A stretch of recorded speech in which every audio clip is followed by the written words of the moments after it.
This is giving grandma core, is it not? Don't be mashing. Look at that. Focus. Hey y'all. My name is Shannon Ray. I'm a pivot coach and a content creator. I bring in aspects from my practice and real life experiences as we discuss life, love, and the pursuit of purpose. If you're interested in that sort of thing, if you like this sort of content, I highly suggest you hit the like and subscribe button right there on the bottom. You see it. Go ahead. Have you ever been looking through your email for something using just a few keywords so that you can find whatever email is missing or that you can access quickly, and it pulls up something that you completely forgot about? What it pulled up for me were the initial conversations that I had with my therapist from a few years back. At this particular point in my life, I was experiencing a lot of physical, emotional, and personal changes. I was in a career that I was kind of struggling with. I was struggling with the work environment, struggling with the role that I was in, and I was in a relationship with someone who simply was not the right match for me. I remember after what was like a really hard week, I was on the phone with my best friend, and she and I were just catching up, having conversation. It was a Friday, I was cooking dinner, and I was waiting for my ex to get home. And I remember he walked in and he was so upset with me because I had mopped the floors. We never had a conversation about me mopping the floors. Things like cleaning and cooking, we shared the load a bit there. But he had left the mop downstairs by the door, expecting me to receive the hint that he wanted me to mop downstairs. Reason being, next day he had planned to invite over some friends that had recently moved into the neighborhood to come over for lunch. None of this at all had been communicated to me. We hadn't talked about it. I hadn't agreed to anything. And I remember being so embarrassed because we started to get into the beginnings of a fight while I was still on the phone with my best friend. I don't know if I was trying to do damage control or what, but I ended up calling and talking with her, and I'll never forget, she said something like, "I've never even heard you raise your voice before." And I remember saying, "I've never been in a relationship like this that brings this out of me. I wonder if I have issues regulating my emotions. I've never been in something so serious, so maybe that is why, this marriage is harder than I thought it would be, and he won't go to therapy with me." She said, "Why don't you just go by yourself?"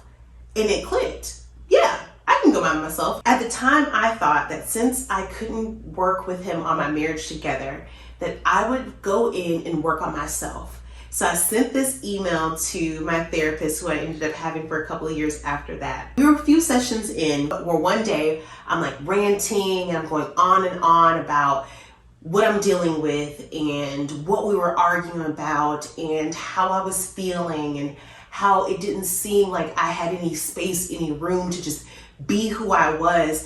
And she finally stopped me. She interrupted me, which she very rarely did. And she said, "Shannon, you do not have an anger problem. You're just angry. What you're going through, what you're experiencing is stuff that any human being would be angry about. Infidelity, lies, betrayal, deception, and someone who seems to really not care about how these things are impacting you. Anybody would be angry by that. I think more than anything, what we need to uncover is, are you mad about what he did or the fact that you feel like you allowed it to happen?" Today, I just want to unveil what I'm calling confessions of a former people pleaser. Being in a relationship that is toxic and unhealthy is an easy way to pinpoint where you may have gone wrong. And I want to be really clear with a disclaimer here. I do not accept responsibility for anyone's bad behavior, their terrible actions.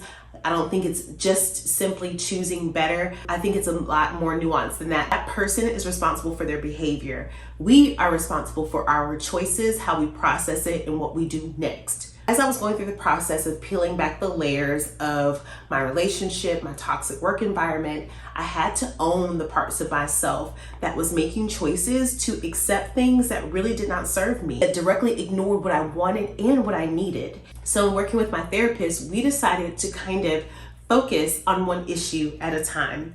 For me, the easiest thing was to start with work. Certainly, my personality was my greatest asset. Internally, it was my biggest roadblock. Internally, my colleagues in leadership, certain members of my leadership seemed to believe that my easygoing or laid back nature was an indication of how I would pursue new business. Being promoted to any new position like I was desiring wasn't exactly a given because they did not believe that I had what it would take. They referred to wanting this pit bull and I seemed more like a lamb. Like she literally called me a lamb. But you know who else was referred to as a lamb? Huh? So through therapy, I was able to work with her to establish what it was I actually wanted. Was I showing up in their expectations or my own? The tools that she gave me about figuring out what I wanted and then figuring out those obstacles were so helpful to spread out into other areas. So once I figured out that I wanted a promotion at work, I started to get behind collecting the material to prove it to myself first.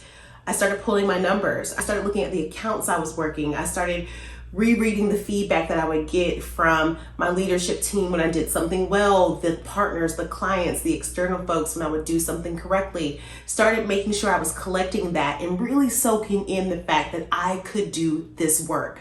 Then I started thinking about where I saw my future, what I wanted to be doing, what things I wanted to accomplish, what I wanted to establish in that role. I had an uphill battle of making the folks around me understand that I was qualified, but it had to start with me first. If you don't believe it, why should they? It's beautiful to have someone see potential in you. It's beautiful to have someone believe in you, but external validation cannot be the barometer in which you measure your value. Because if you do that, you will always fall short of yourself. I threw my hat in the ring. Long story short, I got that promotion. When it came time to take those same skills and move it into my relationship, it was a little bit harder.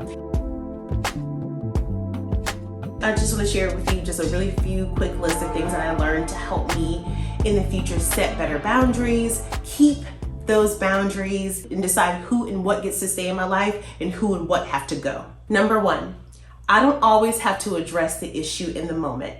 I'm allowed to take some time to think about how I feel about it. I'm allowed to figure out where those feelings are coming from.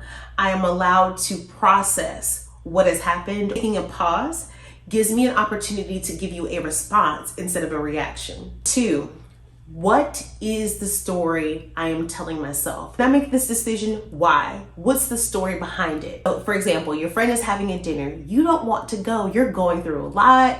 You don't feel well. Whatever the thing is, feeling that guilt about saying no comes from somewhere. What is the story you are telling yourself? Are you telling yourself the truth was you just don't want to go?